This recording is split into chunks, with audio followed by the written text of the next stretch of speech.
Good morning, everybody. So you've got the instructions on classrooms. This is just a few tutorials on how the actual landforms form themselves. So we'll start off with caves, arches, stacks and stumps. Now the important thing with these is that they will only form wherever you've got a headland. So you've got to have the sea and then some sort of cliff going directly into the sea. If you don't, you won't get these at all. The other key thing, it's got to be really, really hard rock. If this was like a mud and it was easy to erode and collapse all the time, again, you wouldn't get these features. It's got to be really hard resistant rock and it's got to be a headland going directly into the sea. So what happens is we know that the waves cause lots of erosional energy to then attack the part of the coastline that we're looking at. So in this case, the cliff. And that does that in a few different ways. So the actual waves hitting the coastline, again, could be some big destructive waves or could be some small sort of foaming constructive waves. But we tend to find when we get headland is we tend to get the more big destructive ones. So they have quite a lot of power as they hit the actual headland itself.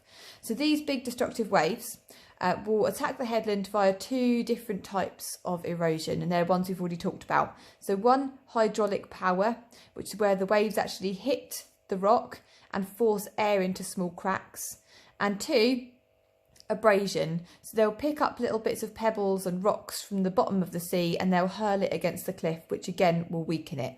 So what happens if we get the sort of destructive power of the waves is that first of all it will make some very, very small sort of little cracks in the headland. Let me get rid of the wave. Those cracks, again, will be eroded over a long period of time, will get bigger and bigger and bigger, until eventually bits of this rock will all fall away. So what you'll eventually get is some sort of big cave. So the cracks, once eroded, will form some sort of cave. So that's our first feature ticked off. So arches is our second one, so I'm going to draw it over here. So once we've gone through the same process again, so we've had some cracks, the cracks have opened up and have formed some sort of cave. Again, the cave's going to carry on being eroded by the sea.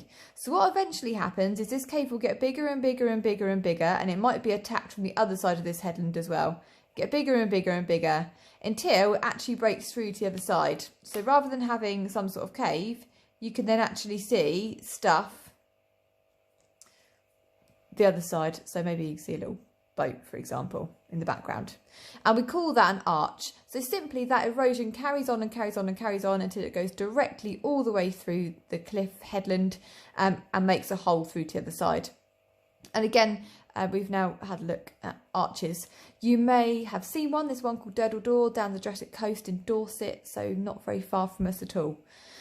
So on to our next one. Eventually, this, like we said, will carry on being eroded by the sea and will carry on getting bigger and bigger. At the same time, we know that we get quite a lot of weather in the UK. Sometimes we're lucky and we get some sunshine, and sometimes we're not so lucky and we'll get some clouds and some rain. All this comes into something we did the other lesson as well, which was weathering.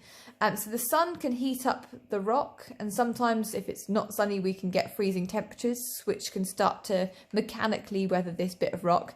And equally, sometimes we get things like acid rain, or just simply the rainwater getting into the cracks and weakening it in the rock as well. So these types of weathering can make this top bit really weak. So this might start to crack and start to get a bit weaker, and it's going to be eroded from the bottom by the sea as well. And eventually this top bit might collapse completely. Again, if I then rub that out as if it's collapsed, just redraw my cliff, get rid of all that bit and my boat. And what that will leave us with is like a little bit, again, there might be some grass on top of it still. It will leave us with this section after that top bit of the arch has collapsed. And this bit we call a stack. Again, it's still going to be weathered from the top and it's still going to be eroded by those big waves from the bottom. So eventually this part of the stack might become too top heavy and the top bit might topple over. Again, if I now get rid of that, what we can then end up with is what we call a stump. So what you might see in, if you Google caves, arches, stacks and stumps, you'll find some nice little diagrams. But what you'll often find is you get a diagram, which then you can go and label, which will look a little bit like this. You'll have a cave there, you'll have some little cracks over here to show the start of the process. You'll have an arch over here, and then you'll have some sort of stack and some sort of stump out in the sea. Again, this should all be fully labelled, and you need to describe how this forms as well. So that ticks off stacks and stumps. So first one done. Our second one is headlands and bays. And this takes us into some complicated geography, which we haven't talked about in the classroom yet. So if we look at a cliff from above, so we're going to look at an aerial view, we can get two types of ways that the rocks set themselves up. And those of you who've done Miss Belcher's geology might understand this a bit more. So if we've got, I'll draw them next to each other so you can see the difference. Sometimes along a section of cliff, we'll have rocks kind of in this formation. So you might get a really hard rock here, then a softer rock, and then a harder rock, and then a softer rock, and then a harder rock. And let's just say this is the sea over here. Okay. And this is two headlands or something. Or sometimes we get rock that ends up being the other way around. So again, we'll make the black sort of lines are harder rock and the white bits are softer rock. All right, H for hard, S for soft. There we go. Now this one over here, if we get this formation, this forms something called a cove, which you don't need to know about until A level, but I'll quickly run through it anyway because it's quite interesting. And this is the one you do need to know for GCSE. So if we have this set up here, we've got hard, soft, hard, soft, hard, soft. And if we were to sit in a little boat over here and have a little look, what we'd see in front of us is a vertical band of hard rock, a vertical band of soft rock, etc., etc., all the way along. And we call this discordant. Should I spell it right? Discordant. And we call this one over here when they sort of go away from you inland, we call that concordant. And the only way I can get you to remember this is by explaining if it's horizontal like that, then again, excuse a really awful drawing. That this is an aeroplane, by the way. Don't laugh. Then concord could land on it because it's a nice flat horizontal surface, whereas it couldn't land on this because it would be too bumpy. That's the only way I can get you to remember it. So there we go. Think concordant, think concord being able to land on it. But the discordant one's the one we're going to talk about now. And this forms headlands and bays. Let's pop it at the top.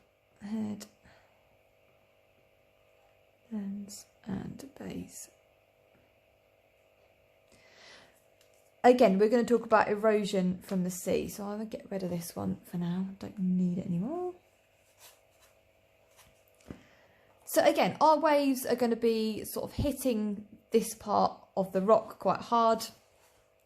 Again, they're going to be using the same types of erosion. So they're going to be using hydraulic power and also abrasion, so picking up those pebbles and hurling it against the cliff. But we've got a different situation now. Whereas the last one was all really hard resistant rock, we've now got two different types of rock. So I'm sure you can guess one of them is going to erode faster than the other one. So our soft rock is going to erode really quickly, and our hard rock, because it is harder to break down, is going to be stuck there. So what we're going to end up finding over time is our soft rock is going to erode inwards like that. And again, it will go further and further and further back over time.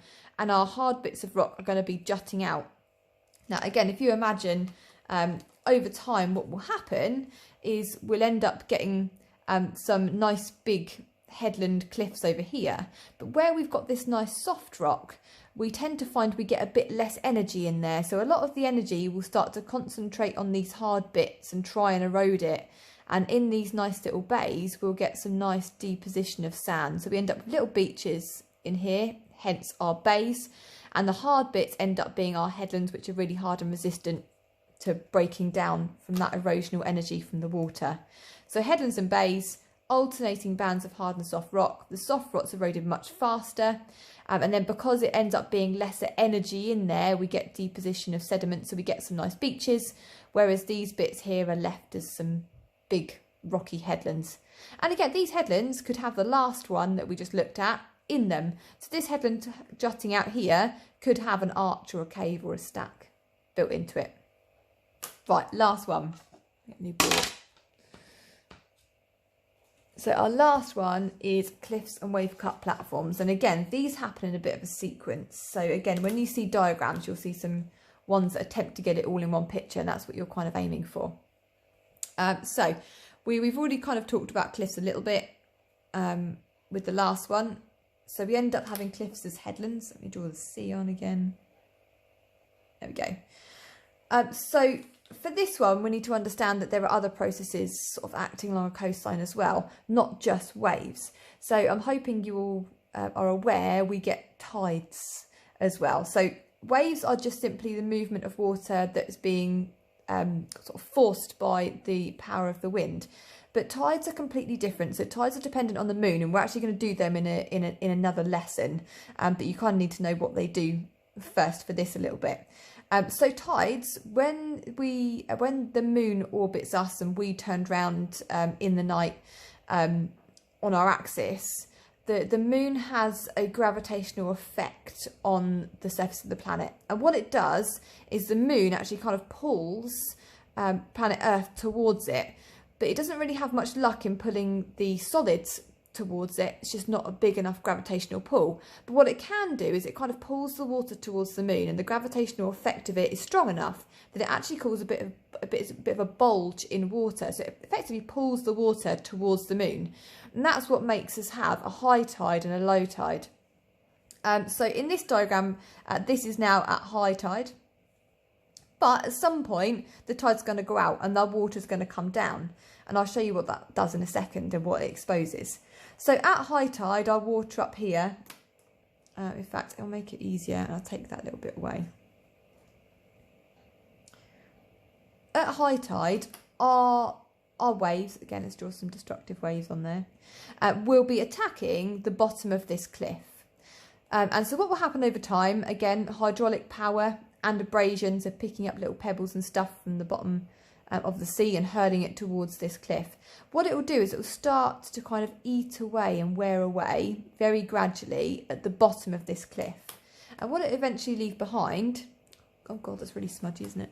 Let's get rid of that. Is what we call a wave cut notch. And again, you need to know that key term. So the wave actually kind of carves a little bit of the bottom of the cliff out. And again, it'll keep doing that, it'll keep doing that, it'll keep doing that.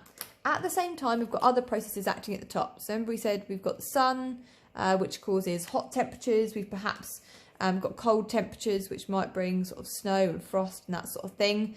And we've also got clouds and rain, all of which are going to weather this top bit. So as well as undercutting this bit of the cliff, we've also potentially maybe got some cracks and weaknesses going to turn up in the rock from the weathering process.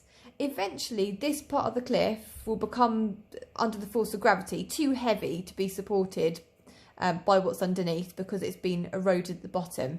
And this whole section of cliff will fall into the sea. Again, remember we also said that as well as we get high tides, we also get low tides. Now, what happens on a low tide is it will reveal what's underneath the sea. So again, if I put the dotted line, that was our high tide. But low tide, the tide's gone all the way out and it's exposed this stuff here. And this is what we call a wave cut platforms. This is our cliff over here. This bit here, wave cut platform, because it is cut by the waves, hence the name. Wave cut platform. And so we've got a few things going on. So this is all just collapsed into the sea. So imagine you've now got lots of rubble and bits of cliff all in the water. It's now gone, so let's rub it off. We've now got loads of material. Now, we said a second ago that when we've got big destructive waves, they pick up material and they hurl it at the cliff. But the waves have now got a problem. They've got a whole load of material protecting the bottom of the cliff. So the waves have now got to erode all these pebbles away and take them away one by one and take all that material that's sort of fallen into the sea and take it away. But once it's got just a manageable amount of sediment at the bottom, so there we go, some pebbles and stuff, rather than trying to erode it away, it can now use it. And what it does is it picks up these pebbles, again, it hurls them at the cliff to, again, make some more erosion, so we might get some more undercutting of the next bit of cliff. But it also will cause these pebbles to run backwards and forwards across this wave cut platform. Again, this is abrasion happening now. And what's happening is it's slowly grinding down and wearing down this wave cut platform and making it nice and flat.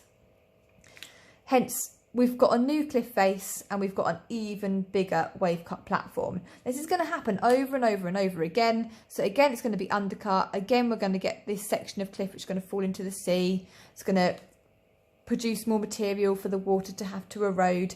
Once it's eroded enough, it's going to use that material to abrade the bottom, hurl against the cliff, and the whole process happens again. So what you'll find in diagrams that you'll find online is you'll find like kind of dotted lines like this and dotted lines like this. And what you'll find is the cliff will slowly retreat or move inland.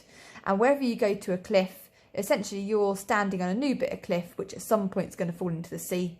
And then there'll be a new cliff face again.